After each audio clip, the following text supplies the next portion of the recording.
Jadi hari ni timbul kekeliruan banyak hari ni. Jadi sekarang Ahlus Sunnah yang sudah diperakukan tu, dia kata bukan Ahlus Sunnah dah ni. Pelik terbalik. Dia tukar kat menalang. Buang kat menalang dia tukar. Yang ambil ke dia. Ni dia buang kat menalang kawan ni. Banyak kekeliruan. Kemudian atas nama Ahlus Sunnah ni, akidah-akidah yang bukan dari Ahlus Sunnah dia bawa masuk dalam akidah yang dikatakan Ahlus Sunnah ni hari ni. Maka perkara yang saya masukkan itu, akidah yang saya masukkan itu ialah akidah yang disebut sebagai Tauhid 3 serangkai. Apa benda Tauhid 3 serangkai? Jadi bila kita sebut, kadang-kadang orang terkejut. Kita lama dah mengaji benda ni. Dari sekolah-sekolah apa ni? Sekolah rendah, sekolah menengah ni. Tauhid. Tauhid uluhiyah, Tauhid rububiyah, Tauhid asma' wa sifat. Lama dah dia merakok masuk. Tanpa sebenarnya ada penjelasan dan huraian, tapi dalam masyarakat kita ni persoalan tu tidak dibincangkan serius sehinggalah akhir-akhir ni. Bila dah timbul banyak masalah ni, barulah orang membahaskannya balik. Padahal isu ni sudah lama dibahaskan oleh ulama-ulama dulu. Mereka sudah selesaikan perkara ni. Tapi bila ni timbul semula dan tempat masyarakat kita ni rupanya ia masuk berakor dalam ni. Baik. Jadi Tauhid serangkai 3 serangkai ini bukan model Ahlus Sunnah wal Jamaah. Jadi kalau ada orang nak pegang, nak faham Tauhid ni, lah sila. Agak-agak betul lah. Tapi kita nak khabar, itu bukan model Ahlus Sunnah wal Jamaah. Mungkin ada orang kata, Tauhid ini kalau kita ulah dengan betul lah. Ya, saya tak nafikan. Kalau ada orang menghuraikan dengan baik, betul lah. Tetapi kita kena ingat, model ini dia ada punca dia, usul dia tu. Bila kita mengulas dengan gaya kita, yang kita betulkan ulasan kita, okey. Tapi lama-kelamaan orang akan usul Tauhid ni sampai ke punca dia tu. Di punca dia dah timbul masalah. Kita tak nafikan ada orang kata, tak apa Tauhid ni atas ulasan. Betul lah, saya tak nafikan. Tapi lama-kelamaan orang akan cek, tengok mana punca kitab-kitab ni, nak mendalami lagi ni. Jumpa punca dia tu. Punca dia tu timbul masalah. Tauhid 3 ni. Selapis dah nampak. Dia akan nampak pada bila kita mendalami sikit tentang Tauhid 3 ni. Kat mana? Tengok biar saya nak jelaskan poin jutik-jutik. Tempat-tempat kekeliruan dalam Tauhid je ni. Dari segi sejarah, tengok sejarah dulu. Sejarah ni, Tauhid ni mula dikenali bermula daripada zaman Syekh Ibn Taymiyah, yang diperkirakan bahawa inilah tokoh yang mengembangkan, yang mengemukakan Tauhid 3 ni, Syekh Ibn Taymiyah. Bila kurun ke-7 Hijriah, selepas Imam Ghazali dah, selepas Ibn Arabi, selepas Imam Ghazali, keriang dah. Ke-7 masuk kurun ke-8. Itu kurun ke-7 dan ke-8, itu zaman antara ke-7 dan ke-8. Itu Syekh Ibn Taymiyah. Dia memperkenalkan, dikatakan dia mula dikenali pada waktu tu. Itu sejarah ringkas lah, saya tak nak panjang situ. Tapi persoalannya, apa maksud Tauhid ini dan kat mana masalahnya tu? Dan saya mendapati bila saya tengok dalam YouTube ni, kemudahan kita hari ni, dia telah dijelaskan oleh ramai ulama lah. Ulama dari Sudan menjelaskan, dari Mesir menjelaskannya, termasuklah Syekh Ali Jumaah. Di Indonesia pun tak kurangnya menjelaskan tentang Tauhid ini dari aspek kemuskilan dia tu. Jadi Tauhid 3 hari ini ni, uluhiyah, rububiyah, asma wa sifat itu kalau hari ini ni dipelopori oleh satu aliran di tanah air kita, orang panggil aliran Salafi Wahabi. Tak apalah, kita nak kabar molek lah ada ni. Kita kabar kiyah-kiyah, orang dah pun nak takak molek. Dia tak pun nak takak. Jadi kita kena kabar secara jelas. Ini dipelopori oleh orang yang berfaham Salafi Wahabi. Baik. Apa maksud Tauhid uluhiyah, Tauhid rububiyah, Tauhid asma wa sifat? Uluhiyah, yakni mentauhidkan Allah pada ibadah, iaitu keyakinan tiada Tuhan yang berhak diibadahkan, disembah melainkan Allah. Tauhid rububiyah, iaitu keyakinan mentauhidkan Allah bahawa Allah lah pencipta dan pentadbir pengatur seluruh alam semesta ni. Dialah yang mencipta dan mentadbir seluruh alam semesta. Bahawa tidak ada Tuhan yang mencipta makhluk ni dan mentadbirnya melainkan Allah. Itu dinamakan rububiyah. Tauhid asma' wa sifat, iaitu tentang sifat-sifat Allah dan nama-nama dia. Nama-nama dia yang ada dalam Asma'ul Husna dan sifat-sifat yang disebut dalam Al-Quran dan hadis. Maka diyakini bahawa apa-apa yang disebut dalam Al-Quran dan hadis itu sabit bagi Allah, adalah merupakan sesuatu yang sabit bagi Allah Ta'ala. Yang diyakini bahawa semua itu adalah sifat bagi Allah yang ada dalam Asma'ul Husna, yang disebut dalam Al-Quran, disebut dalam hadis tentang sifat-sifat Allah itu. Maka ditauhidkan di situ dengan arti meyakini kesan Allah memiliki sifat-sifat itu, bahawa semua itu sifat Allah. Baik, dari segi ini ada masalah dah? Tak ada masalah. Dari segi ini tak ada salah. Meyakini bahawa tidak ada Tuhan yang disembah, berhak disembah melainkan Allah, tak ada salah. Meyakini bahawa tiada Tuhan yang mencipta dan mentadbir alam melainkan Allah, tidak salah. Memang betul pun. Meyakini Allah Ta'ala memiliki Asma'ul Husna dan segala sifat yang disebut Al-Quran itu sifat bagi Allah Ta'ala, tidak salah. Tidak menjadi kesalahan dari aspek itu, dari segi itu.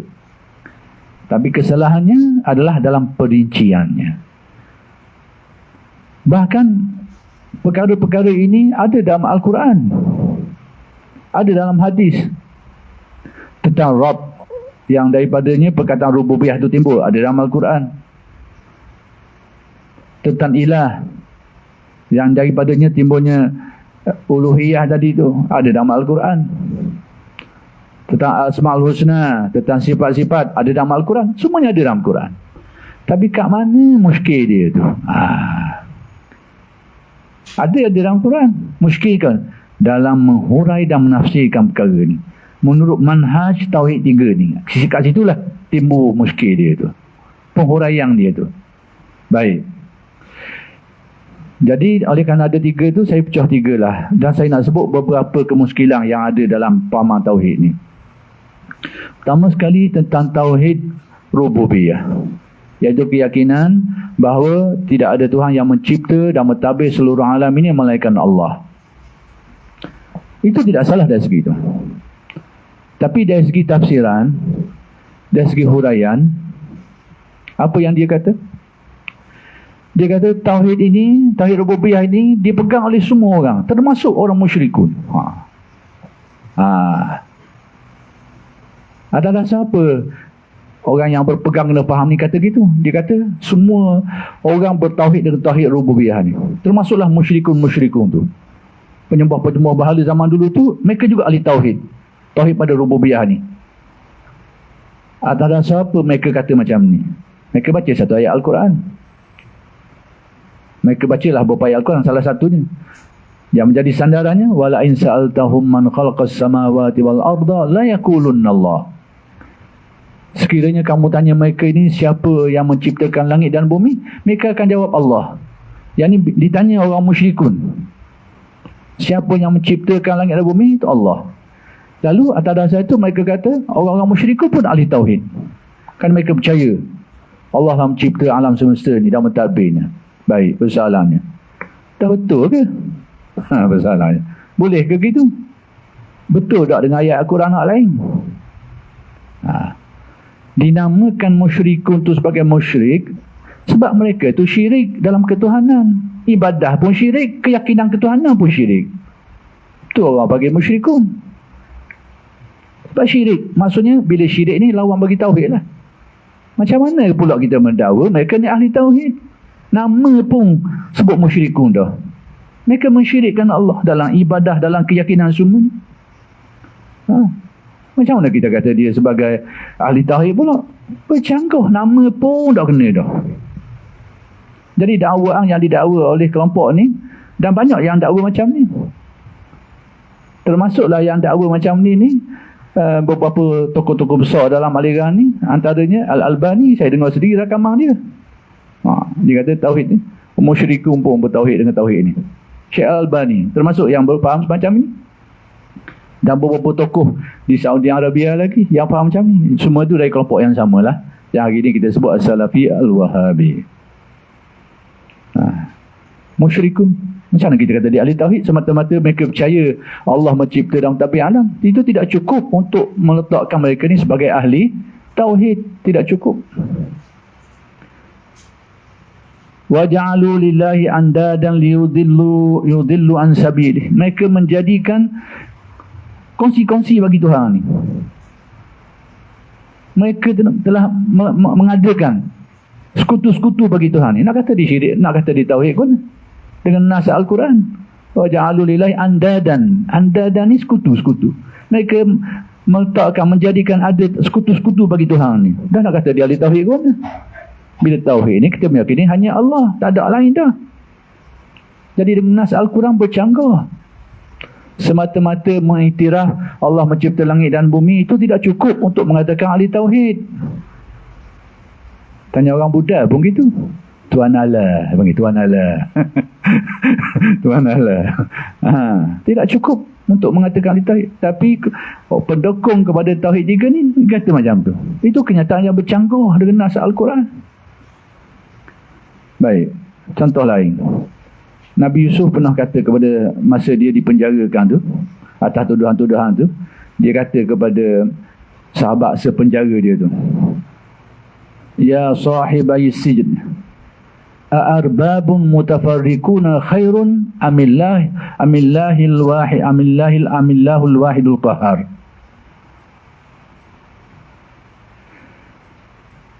Wahai kawan sepenjaraku, dia kata, apakah Tuhan-Tuhan yang berbagai-bagai itu? Arbabun mutafarrikun.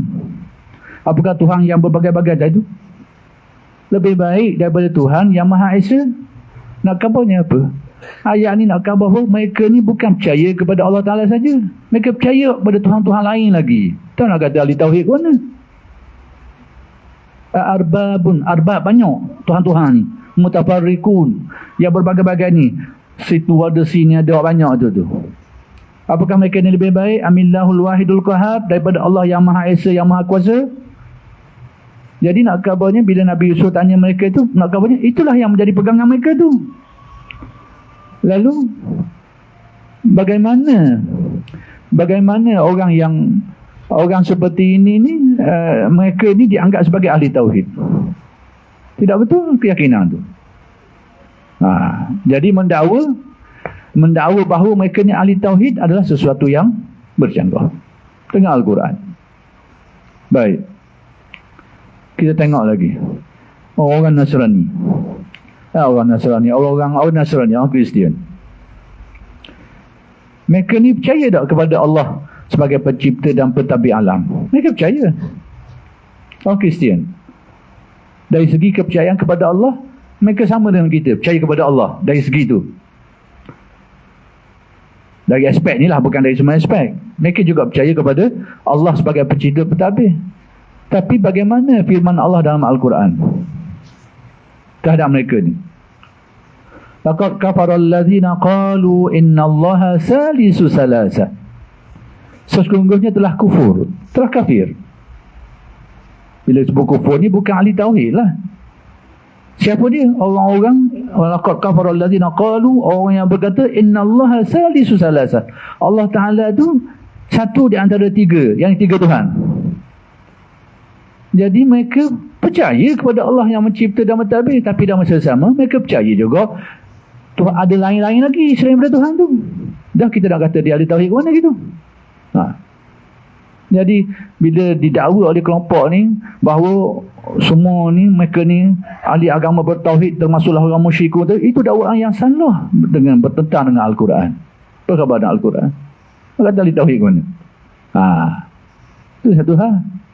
Tempat cendeng dakwaan tu. Kalaulah mereka ni ahli tauhid, masuk surga belaka lagi. Sebab apa? Dalam kubur ditanya bahagian tu je. Man rabbuka? Rabbu tu merujuk pada rububiyah lah, atas tafsiran kelompok ni. Atas tafsiran Siapa Tuhan kamu?